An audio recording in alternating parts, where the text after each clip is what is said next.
শিক্ষামন্ত্রী আ.ন.ম এহসানুল হক মিলন হুঁশিয়ারি দিয়ে বলেছেন, শিক্ষা মন্ত্রণালয়ে কোনো দুর্নীতি বা 24 ঘণ্টাও টিকতে পারবে না।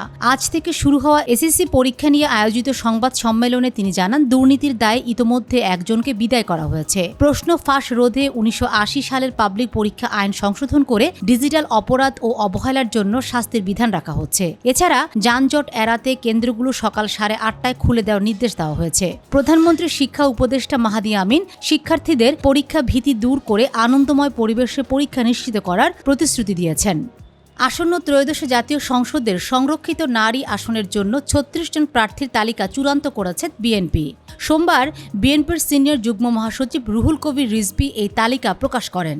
মনোনীতদের মধ্যে রয়েছেন সেলিমা রহমান, শিরিন সুলতানা, নিপুণ রায় চৌধুরী ও ডাক্তার সানসিলা জেবরিন প্রিয়াঙ্কার মতো পরিচিত মুখ। উল্লেখ্য, সংসদের 50টি সংরক্ষিত আসনের মধ্যে বিএনপি 36টি, জামায়াত জোট 13টি এবং স্বতন্ত্ররা 1টি আসন পেতে যাচ্ছে। আগামী 12 মে এই আসনের ভোট অনুষ্ঠিত হবে। শেরপুর 1 আসন থেকে দুবার প্রতিদ্বন্দ্বিতা করা ডাক্তার সানসিলা জেবরিন প্রিয়াঙ্কা এবার বিএনপির সংরক্ষিত নারী আসনের মনোনয়ন পেয়েছেন। পেশায় চিকিৎসক প্রিয়াঙ্কা সারা দেশের বিএনপি প্রার্থীদের মধ্যে সর্বকনিষ্ঠ। 2018 ও 2026 সালের নির্বাচনে কারচুপির বিরুদ্ধে সাহসী অবস্থানের কারণে তিনি দেশ জুড়ে আলোচনায় আসেন। লন্ডন থেকে উচ্চতর ডিগ্রিধারী এই নেত্রী নিয়মিত জনসংযোগের মাধ্যমে শেরপুরে নিজের শক্ত অবস্থান তৈরি করেছেন। মনোনয়ন না পেয়ে অভিনেত্রী রুকাইয়া জাহান চমক তার ফেসবুক স্ট্যাটাসে দলের সিদ্ধান্তের প্রতি পূর্ণ শ্রদ্ধা জানিয়েছেন। তিনি উল্লেখ করেছেন যে সংসদ সদস্য হওয়াটাই একমাত্র লক্ষ্য নয়, বরং জনগণের সেবা করাই তার আসল উদ্দেশ্য। মনোনয়ন না পেলেও তার কোনো আক্ষেপ নেই এবং তিনি আগামীতেও রাজনীতির মাঠে সক্রিয় থাকার অঙ্গীকার করেছেন। একই সাথে তিনি মনোনীতদের অভিনন্দন জানিয়ে সমর্থকদের প্রতি কৃতজ্ঞতা প্রকাশ করেছেন।